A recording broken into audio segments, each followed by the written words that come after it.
Und auffällig, da werden die Leute auch oft erstaunt, was denn auffällig heißt. Auffällig muss nicht immer quietschgelb, schreiend orange sein.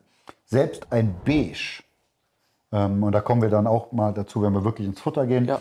Köder, die ich persönlich sehr gerne benutze, sind Pop-ups, die einen Teigmantel drumherum haben. Ja? Weil da hat man eigentlich das Beste aus beiden Welten.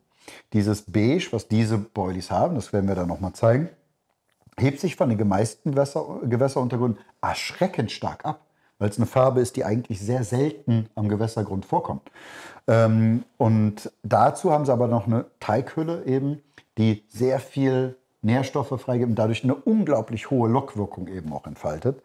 Und ja, dieses auffällig dann angeln. Und wenn ich sage keine Partikel, kann es aber sehr gut sein, dass ich zum Beispiel ein kleines PVA-Säckchen mit Dosenmais an den Haken mithänge.